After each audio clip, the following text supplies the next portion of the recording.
പൃഥ്വി എന്നൊരു ഡയറക്ടർ, അതേപോലെ ബേസിൽ എന്നൊരു ഡയറക്ടർ. ഇപ്പോൾ പൃഥ്വി എങ്ങനെയാണോ ട്രെയിനിങ് പോയിന്റ് ആയത്, അതേപോലെയാണ് മിന്നൽ മുരളിയിൽ ബേസിൽ ഒരു ട്രെയിനിങ് പോയിന്റ് ആവുന്നത്. പക്ഷേ വലിയ രീതിയിൽ ശ്രദ്ധിക്കപ്പെടുകയും വലിയ രീതിയിൽ ചർച്ച ചെയ്യപ്പെടുകയും ചെയ്യുന്നത് ഈവൻ തിയേറ്ററിൽ വരാതിരുന്നിട്ട് കൂടി മിന്നൽ മുരളിയാണ്.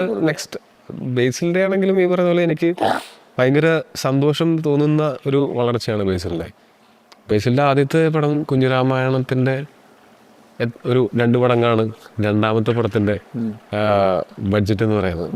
എന്നുവെച്ചാൽ ഒരു ഒരു ഡയറക്ടറിൻ്റെ ഗ്രോത്താണ് ഞാൻ പറയുന്നത്. ഗോദ വരുന്ന സമയത്ത് എത്ര മടങ്ങാണ് അതിൻ്റെ ബഡ്ജറ്റ് വരുന്നത്. മിന്നൽ മുരളി ചെയ്യുന്ന സമയത്ത് അതിൻ്റെയും എത്രയോ മടങ്ങാണ്. സിനിമയുടെ വലിപ്പമാണെങ്കിലും നമ്മൾ നോക്കുമ്പോൾ സ്കെയിലോ വലുതാക്കി കൊണ്ടുവരുമ്പോൾ കുഞ്ഞിരാമായണത്തിൽ നിന്നും ഗോദയിലേക്കും ഗോദയിൽ നിന്നും മിന്നൽ മുരളിയിലേക്കും കൊണ്ടുപോകുന്നതും കുട്ടികളുടെ പോയിന്റ് ഓഫ് വ്യൂവിലാണ് മിന്നൽ മുരളി കുറേ കാര്യങ്ങൾ പറഞ്ഞത്. അതായത് ടൊവിനോയ്ക്ക് കുട്ടികളുടെ മനസ്സിലൊരു വലിയ സ്പേസ് കിട്ടുന്നത് ഈ മിന്നൽ മുരളിയാണ്. എനിക്കൊന്ന് പലപ്പോഴും നമ്മൾ എല്ലാ സൂപ്പർ താരങ്ങളും ഒരു ജനറേഷനെ ഇങ്ങനെ പിടിച്ചു നിർത്തി അവർ സൂപ്പർ താരങ്ങളാവുന്നത് കുട്ടികളുടെ കൂടെ മനസ്സിൽ കയറാൻ പറ്റുമെന്നുള്ളതാണ്. ടൊവിനോയ്ക്ക് അത് വലിയ ബ്രേക്കായിരുന്നു അർത്ഥത്തിൽ. ഇതിപ്പോൾ എൻ്റെ മക്കളൊക്കെ മിന്നൽ മുരളിയായിട്ട് റിലേറ്റ് ചെയ്യുന്നു എപ്പോഴും.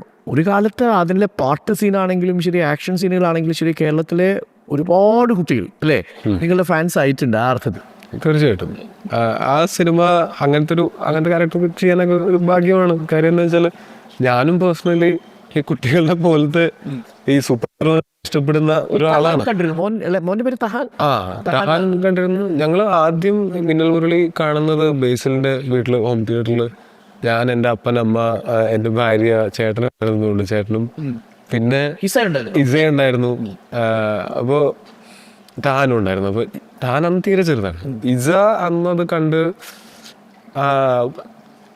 ഇസയുടെ മുഖത്തു നിന്നാണ് ഞാനും ബേസിലും ഈ സിനിമ കാണുന്നത്. അതായത് അവളുടെ കൗതുകമാണ് നമ്മളുടെ ഹാപ്പിനെസ്. നമുക്ക് ആ സീനുകൾ എങ്ങനെയാണ് എടുത്തു വെച്ചേക്കുന്നത് എന്നുള്ളതൊന്നും അവിടുത്തെ വിഷയമല്ല. കുട്ടികൾ അതിനെങ്ങനെ ആസ്വദിക്കുന്നു.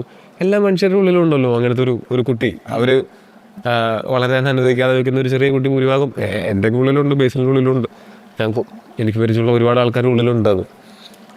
അത് ആ കുട്ടീനെ സാറ്റിസ്ഫൈ ചെയ്യിക്കാനായിട്ട് മിന്നൽ മുരളിലേക്ക്. കാര്യം അതാണ് ഞാൻ പറഞ്ഞത്, ഒരു കുട്ടിയുടെ പോയിന്റ് ഓഫ് വ്യൂവിലാണ് അതിൻ്റെ, കുട്ടികളുടെ പോയിന്റ് ഓഫ് വ്യൂവിലാണ്. ഇപ്പോൾ സൂപ്പർ ഹീറോ ആയിട്ട് ആ കോസ്റ്റ്യൂമിൽ മറ്റേ ടവറിൻ്റെ മുകളിൽ നിൽക്കുന്ന സമയത്തും ഒരു കുട്ടിയാണ് അത് കണ്ടിട്ട് സൂപ്പർ ഹീറോ എന്ന് പറയുന്നത്. അപ്പോൾ നമ്മുടെയൊക്കെ ഉള്ളിലുള്ള ഇന്നർ ചൈൽഡിനെയാണ് ആ സിനിമ സാറ്റിസ്ഫൈ ചെയ്യിച്ചതെന്നാണ്. സൂപ്പർ ചൈൽഡ് എടുത്ത 10 വർഷം കഴിയുമ്പോൾ ടീനേജാ. അതെ, ഈ സൂപ്പർ കിഡ്സ്. അതെ അല്ലേ. അപ്പം അവർക്ക് പറ്റിയ സിനിമ ചെയ്യണം. ഞാനും ബേസിലും അങ്ങനത്തെ പടങ്ങൾ ചെയ്യും.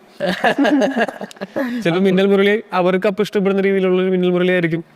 അത് കൊള്ളാം. എനിക്ക് കാലത്തിന് മുമ്പേ അങ്ങനെ ചിന്തിക്കാൻ പറ്റുന്ന വലിയൊരു കാര്യമാണ് ടൊവിനോ.